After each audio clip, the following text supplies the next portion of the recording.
Welcome back to TC Talk Sports. You know what it is. It's all sports, all the time. This video, I have to keep going with my NBA team previews. I'm doing one for every single team in the NBA. The NBA season has already started, but we're not too deep into it. I'm going to get all 30 previews out before we get too far into the season. I'm a humble person. I don't brag a lot, but I am confident in saying I know the most about NBA basketball compared to everybody else in the world. If you want me to prove it, go back and watch my past previews on this channel, or go to TikTok, follow that first and foremost, and watch those videos. You'll see just how smart, how intelligent I am, and how much I know about the NBA. In this preview, I'm going to be breaking down, as of right now, one of the worst teams in the NBA. Coming into the season, I didn't expect them to be this bad. They have dealt with a lot of injuries so far at the beginning of this season, but I think they'll get it together and end up playing better as the season goes on. It's the Philadelphia 76ers. Before I get too deep in talking about the Sixers, you're on this channel, so you might as well subscribe. Hit that subscribe button. Drop a comment of your impressions of the 76ers so far this season and if they can turn it around and end up being a good team. Last year, the Sixers finished 47-35, 7th in the East. They beat the Heat in that matchup in the play-in tournament and then lost in 6 games to the Knicks. Good, hard-fought series there. Super entertaining series. The Knicks were just able to pull it out and send the 76ers back home packing. Joel Embiid, best player on the 76ers. I don't know, on some sort of effect or text on the screen or something. He is my least favorite player probably in the history of the NBA. Every single player that's ever stepped foot on a basketball court, he is my least favorite player of all time. I think it is just so infuriating watching him play. I think a lot of people will agree with me, and a lot of people will also probably come at my throat. He is a good, he is a good player. Can't deny that. I can't stand watching him play. Obviously, injuries, the story of his career. He only played 39 games last year, but he did set a career high, 34.7 points per game, also setting a career high with 38.8% from 3, averaged 11 rebounds per game, and a career high 5.6 assists per game. That was like 1.5 better than any other year he's had. I mean, he is a good player, an MVP candidate every single year if he's healthy. He won it 2 years ago, I believe. They're just going to need him to be healthy, be on the floor if they want to have any sort of success this year. Tyrese Maxey now coming into his 5th year in the NBA. Last year, a fantastic year for Maxey. The last 2 years really have been really good for him. A lot of people starting to talk about him as one of the best point guards in the league. I'm not going to say anything, but he averaged 25.9 points per game. That was a career high for him, tied 11th in the league. Set a career high with 6.2 assists and 3.7 rebounds. I mean, he had a great year. There's no other way to put it. He won Most Improved Player. As I said in my Chicago Bulls preview, I think he robbed Kobe White of that award, but fantastic year for Maxey. Can't complain if you're a Sixers fan about him. An interesting piece for this team, I think, is Kelly Oubre.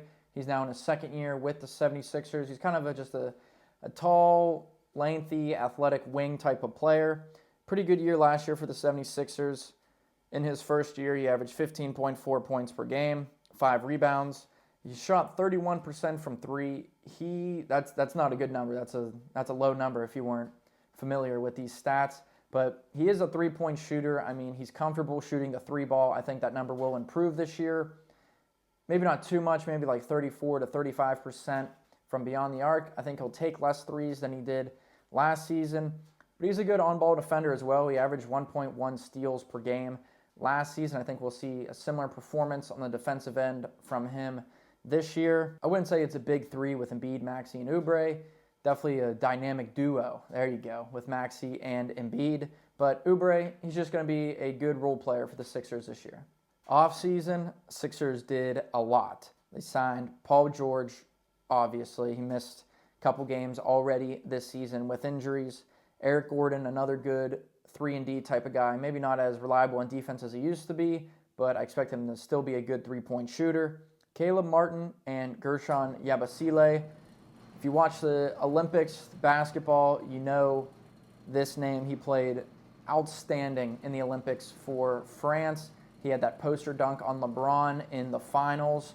I think the Sixers made a lot of good key additions this year.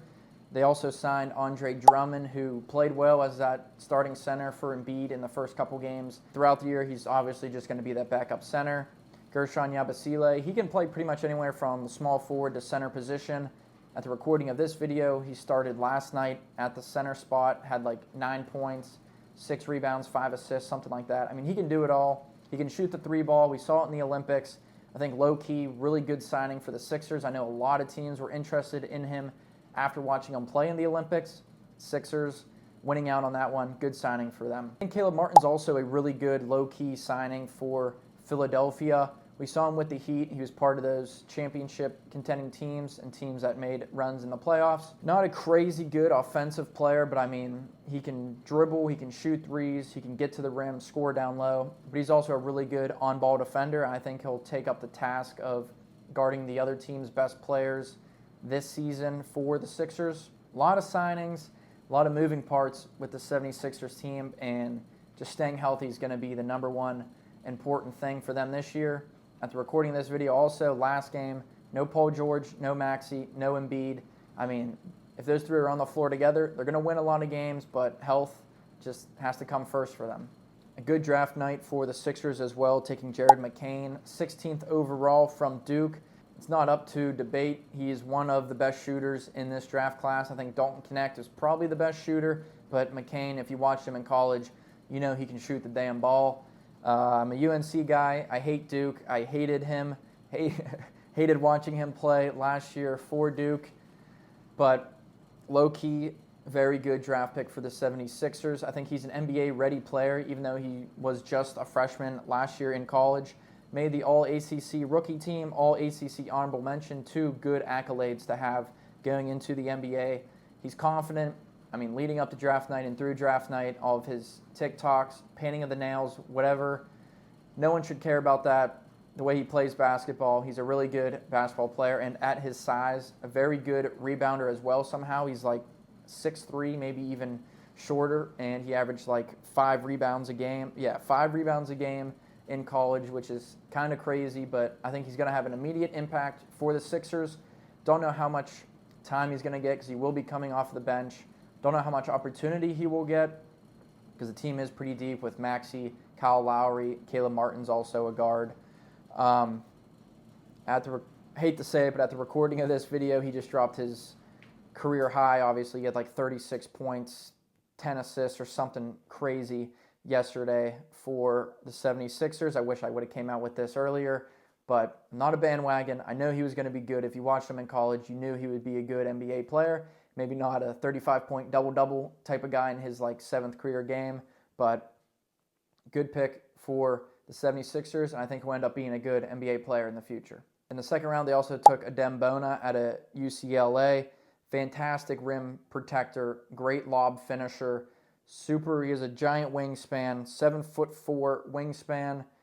He does foul a lot. That's going to be his downfall. It was his downfall in college. It's going to be his downfall in the NBA. But on the defensive side, he's good to give you 2 or 3 blocks a night, throw alley-oops up to him at the rim. He's going to catch them and finish them. I do not think he'll play right away or have a lot or any minutes really with this team with Embiid, Yabusele, Drummond. He's like that 4th or 5th guy off the bench in that front court position. If he goes to the G League, I think he'll average a couple points, grab a bunch of rebounds, block a bunch of shots. I don't think the G League would hurt for him. I would honestly like to see him go down there because he was a fun player to watch in college, and I really think he could be a good NBA player. My player to watch for the 76ers in this 2025 season is Ricky Council IV. I mean, you might not even know who this guy is, but he will be good, I'm telling you. He's in his second year with the 76ers. He's 6'6", 205 to 210 pounds. He's super athletic. We saw him last year with the 76ers. Very small sample size, though. He played 32 games, only 9 minutes per game, 5.4 points, 1.4 rebounds. He's not the best shooter. His shot selection can be a little bit crazy at times, but driving downhill, getting to the rim, finishing in the paint, he's good at that. He's a good playmaker with the ball in his hands. Again, I just don't think he's going to get too much of an opportunity this year unless Maxey and Kyle Lowry and Caleb Martin and other guys go down with injuries, and then he steps up. He moves up the bench, ladder, whatever. Just don't think he's going to get a lot of playing time, but he is a good player, and hopefully the rest of the world can see that this season and in the future. My prediction for the Philadelphia 76ers, if I would have made this before the season started, I would have said they would be like top 3 or 4 in the East. I mean, they got Maxey, Embiid, Paul George, Kyle Lowry, Kelly Oubre, signing Andre Drummond, drafting Jared McCain. I mean, that's a solid team, solid roster, solid depth. But as of right now, they're one of the worst teams in the NBA. That could be in part of their big three of Maxey, George, and Embiid missing games. A lot of games total, really, throughout the first few games of this season. If they're all healthy, they should, and they're all on the floor at the same time, they should be a really good team, honestly. Embiid could have another MVP type of season, but I just think his injuries are going to be too much for him. Right now, they're looking like a playing team. I don't see them missing the playoffs. I mean, they're still too deep, and even if they have 2 out of the 3 of Maxey, George, and Embiid on the floor at the same time, I think they'll be okay, but they're not going to make the top 6. They'll be a play-in team. I'll lock them in there. Maybe win a first-round playoff matchup if the team is healthy. But as of right now, 76ers, a play-in team, mark it down.